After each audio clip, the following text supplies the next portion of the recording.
Halo semua, kali ini kita akan membahas satu masalah kekurangan vitamin A, khususnya yang terjadi pada balita. Ya, rabun senja. Apa sih rabun senja itu? Rabun senja atau sering disebut rabun ayam atau nyctalopia atau night blindness adalah kondisi penglihatan individu yang mengalami penurunan tajam penglihatan ataupun kualitas penglihatannya pada kondisi pencahayaan yang tidak maksimal. Lalu, bagaimana sih perbandingan antara mata normal dan mata rabun senja? Berikut merupakan gambaran dari masing-masing kondisi mata, di mana penglihatan pada penderita rabun senja akan berbayang atau kurang jelas pada malam hari, sore menjelang malam, atau pagi-pagi sembuh hari.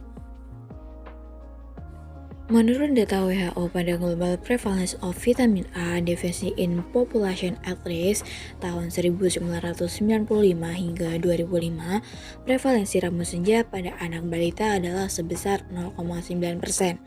Pada wilayah Asia Tenggara, prevalensi pada anak balita sebesar 0,1% atau sebesar 1,01 juta. Oleh karena itu, defisiensi vitamin A menjadi masalah kesehatan masyarakat yang serius di negara berkembang. Perhatian terhadap sumber makanan dan kecukupan provitamin A yang meningkat. Apakah rabun senja berbahaya? Ya, tentu berbahaya. Balita yang mengalami rabun senja akan mengalami kesulitan mengenali wajah dalam lingkungan yang gelap. Apabila rabun senja dibiarkan dapat menimbulkan kebutaan. Rabun senja sendiri dapat mengganggu saat balita melakukan perjalanan di malam hari. Kira-kira bagaimana ya gejala dan penyebabnya? Yuk kita lihat. Untuk gejalanya, pertama, daya pandang menurun di waktu senja atau malam hari, sulit mengenali orang di pencahayaan yang kurang, perlu waktu lebih lama untuk melihat benda-benda saat pindah dari ruangan terang ke gelap. Pada anak yang sudah dapat berjalan, sering membentur atau menabrak benda yang berada di depannya karena tidak dapat melihat. Jika anak belum bisa berjalan, ini agak susah mendeteksinya.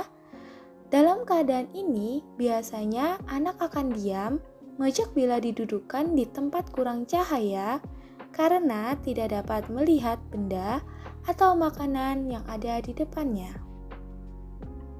Untuk penyebabnya sendiri, itu ada kurangnya asupan vitamin A, rabun jauh atau miopia, keratokonus atau penipisan kornea, glaukoma atau peningkatan tekanan dalam bola mata. Selanjutnya ada diagnosis rabun senja. Nah, bagaimana sih cara mendiagnosis rabun senja itu sendiri? Diagnosis yang pertama yaitu ada anamnesis. Kecurigaan terhadap defisiensi vitamin A umumnya didapatkan dari anamnesis. Keluhan yang muncul pada awal penyakit berupa diare, infeksi saluran cerna, infeksi pernafasan, mudah lelah, dan perlambatan perkembangan. Nah, seiring dengan berjalan penyakit, pasien akan mengeluhkan masalah pada penglihatan yang progresif dan penurunan ketahanan terhadap infeksi yang dapat menimbulkan peningkatan frekuensi infeksi saluran cerna, saluran nafas, dan saluran kemih. Nah, kemudian untuk diagnosis yang kedua yaitu ada pemeriksaan fisik. Nah, pemeriksaan fisik dilakukan untuk menemukan tanda-tanda defisiensi vitamin A. Tanda-tandanya meliputi yang pertama yaitu ada mata, tanda-tandanya yaitu bercak pigment, rabun senja, ulcerasi, serosis kornea, dan keratomalacia. Yang kedua ada saluran cerna. Tanda-tandanya meliputi gangguan pengecapan, diare, dan penurunan berat badan. Kemudian yang ketiga ada kulit. Tanda-tandanya meliputi gatal, kulit kering, hiperkeratosis folikuler, dan keratinasi dari membran mukosa. Dan yang keempat ada hati, tanda-tandanya meliputi hepatomegali. Kemudian selanjutnya itu ada pemeriksaan penunjang. Nah, pemeriksaan penunjang ini dilakukan untuk memastikan kecurigaan bahwa seorang mengidap rabun senja, yang meliputi yang pertama ada tes warna, kemudian ada tes refraksi mata, kemudian ada pemeriksaan dengan slit lamp, kemudian ada tes refleks pupil terhadap cahaya, kemudian ada pemeriksaan retina, kemudian ada pemeriksaan ketajaman penglihatan, kemudian ada elektroretinogram, dan yang terakhir ada pemeriksaan lapangan pandang. Nah, kemudian selanjutnya ada penata laksanaan rabun senja. Penata laksanaan terhadap rabun senja adalah pemberian suplementasi vitamin A dengan dosis tinggi. Nah, pada bulan vitamin A dilakukan pembagian suplementasi vitamin A dosis tinggi, yaitu kapsul biru dengan dosis 100.000 diberikan untuk bayi usia 6-11 bulan, dan untuk kasur merah dengan dosis 200.000 diberikan untuk anak usia 12-59 bulan. Nah, kemudian pasien juga dianjurkan untuk mengonsumsi makanan kaya vitamin A, seperti hati, kuning telur, minyak ikan, serta sayuran berwarna kuning, oranye, dan merah. Vitamin A tidak hanya bertanggung jawab pada kesehatan mata, tapi juga kekebalan tubuh.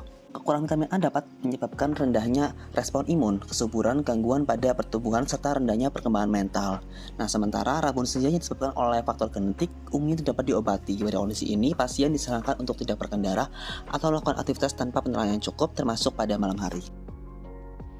Nah, setelah memahami bahaya dan pencegahan dari rabun senja, yuk mari kita mulai memperhatikan asupan vitamin A, khususnya bagi balita melalui peran aktif ibu selaku orang terdekat dalam memberikan makanan dan suplemen vitamin A untuk mencegah terjadinya rabun senja.